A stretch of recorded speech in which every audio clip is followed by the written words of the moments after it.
appearance tomorrow. If you make it onto the field, which I imagine you will, what are your feelings and thoughts about that on a personal note? Given where you started and where you are now. Yeah, I think it's a game I'll have a lot of perspective. I remember my debut like it was yesterday. So to be playing in my 100th game is, of course, for this club is a huge honor and something that I'm extremely grateful for. Just being able to, compete for this team and, play 100 games. Told me a few years ago that you'd be playing your 100th game, I think, in your 4th or 5th year. It'd be pretty cool for me. So. For you guys collectively, a chance to bounce back from the last match. What are the thoughts and feelings after that? Yeah, we've had some time to digest it, to kind of understand it. I think the days after are probably the worst, where you think about and everything. But I think since really last week, we've kind of been focused on this game. So of course, not the result you want to get against a strong team like that. But again, we've done our best to recover and make sure that we're ready to go tomorrow night.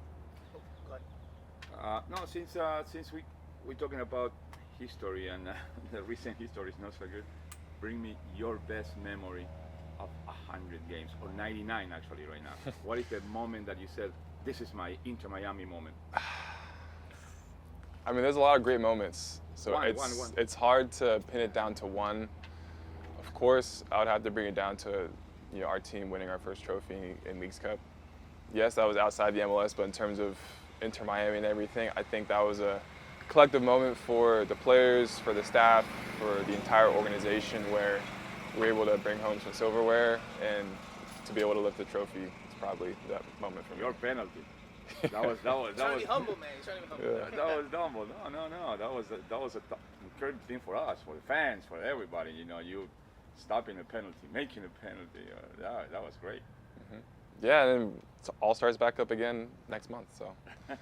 Drake collectively obviously didn't this stretch without MESSI Suarez didn't end well, but overall you guys did very well during the game without them. How did you analyze that stretch of games? Yeah, I think that stretch of games extremely important for our group because we had some very important players missing and we knew we had to grind out some results. So to do well, especially on the road, was huge for us. I think just to build team confidence, to of course stay in the hunt for the Supporters Shield and just keep getting points was super important. And hopefully when these guys come back and they're going to add to our team and of course in all the ways that they do to help us keep going in the direction that we are. Who has been your biggest example in all this time you have had in Inter Miami? My biggest example, role model? Yeah, role model. There's been a lot of them because there's been a lot of great players that have come through this club that have helped this club grow in a lot of different ways. Of course, the goalkeepers, when I was a rookie, set a really great example of what it means to be a pro, what it means to work hard. Luis Robles, John McCarthy, Dylan Castanera, Nick Marsman, really all the goalkeepers that I've trained with have helped me understand what it means to be a pro and also helped me grow as a player and compete. And then outside of goalkeeping, really, there's been a lot of just really great players, but even better people, So, I could sit here and name 20, 30 of them that I think have had a huge impact on me, but I think overall, guys like DeAndre Yedlin, Ben Sweat, Juan Agudelo from the earlier years, so many names that are just kind of popping up. I could sit here and go on, but I think just goes to show that, this club, recruits great players and recruits even better people. What kind of game do you guys expect tomorrow in Toronto? I think tomorrow, of course, we'll be playing in front of our home crowd. I think that's super important. We've been on the road the last 3 games, so to play in front of our home fans is going to be huge for us. Toronto, really any team that we're going to play against is going to be a challenge. There's not really any easy wins in this league. So I think, we kind of have our hands full with their attack and everything, but it'll be a fun game, exciting game, and I think it's something that we're ready for. Were you able to watch Copa over the weekend, finally?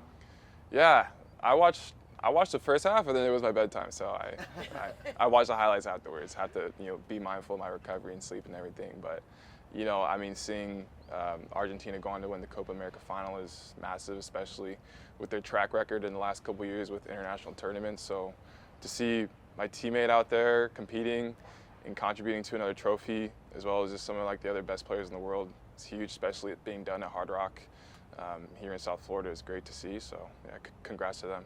So the bedtime is not non-negotiable? Non-negotiable, yeah. I need my sleep. It's how I wake up every day and do what I do best. Drake, I want to ask you. I'm sorry I was late. I don't know if you were asked this already, but coming off the loss to Cincinnati, what was the attitude after that game? And was that just an anomaly? Were there concerns there that are going to be a concern, in these upcoming games? Yeah, I think when you lose a game like that, it definitely hits pretty hard. No one wanted to concede that many goals. No one wanted to lose that game against that team. And so everyone was feeling it after the game. And I think it was just a game that kind of got away from us, and that happens from time to time, and we're going to do our best to make sure it doesn't happen again. Tata said after that game that the team showed that it still has issues and that it's not a top 3 team yet, and that Cincinnati's a top 3 team and your team was not a top 3 team yet. What do you think about that? Yeah, I think in that specific game we didn't play our best. I think we have all the qualities to be a top 3 team. I think for us, it might just be consistency and making sure that whether we're playing against the top team in the league or the bottom team in the league, that we're going to approach it the same way and go to win the game. And so, yeah, unfortunate result, but I think, it happened and we have to accept that and just keep moving forward.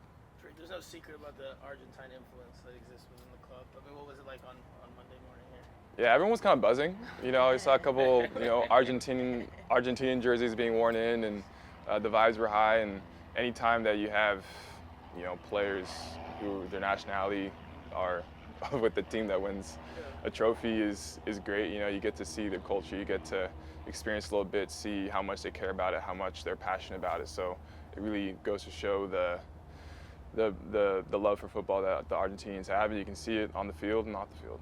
And Suarez was happy also, right? Was Tata wearing a jersey? I did. I'm not sure what Tata wore in yesterday, but he was definitely happy. Suarez was happy also because third place. I saw. Yeah, I mean, again, like he, contributed in many ways for the third place match, scored that last minute goal, and I think it's great to see him still competing at that level that he's done for so many years, and to see him win something again is huge. So it's great, right? Because he's a veteran. He's a player that is closer to the retirement than the beginning, and then he still feels like a kid when you win a medal.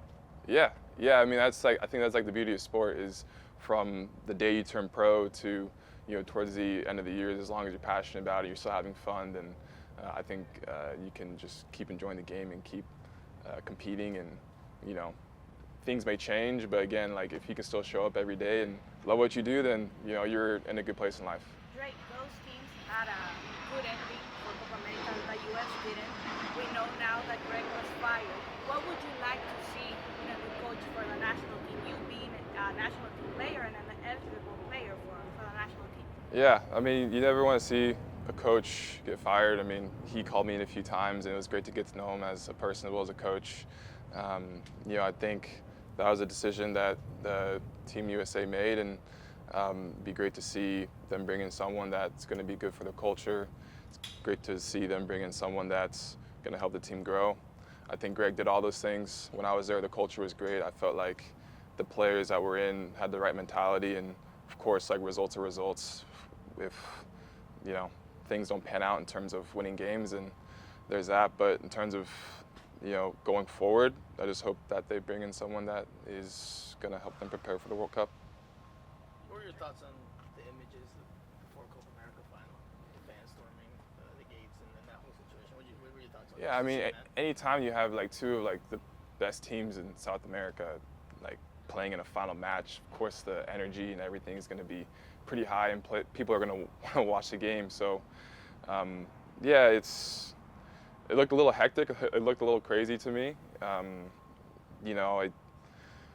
I've never been to a game like that as a fan, so it's kind of hard for me to kind of conceptualize what it was like to get in or even get to the game. But it seemed like they delayed it enough for everyone to get in that was supposed to get in. And I haven't seen all the images. I've seen just like the amount of crowds that were there, and it looked like a lot, but hopefully everyone's safe. Hopefully nobody got seriously injured. If there were, it's unfortunate in that there's no place for violence in sport. So I think also too, it's also like there's just fans that are extremely passionate. They want to support their team. So I think that is you know, there's definitely a balance between being passionate and also being safe. So I hope everyone that got in enjoyed the game, and that in future events that they can maybe do a better job of just managing everybody getting in.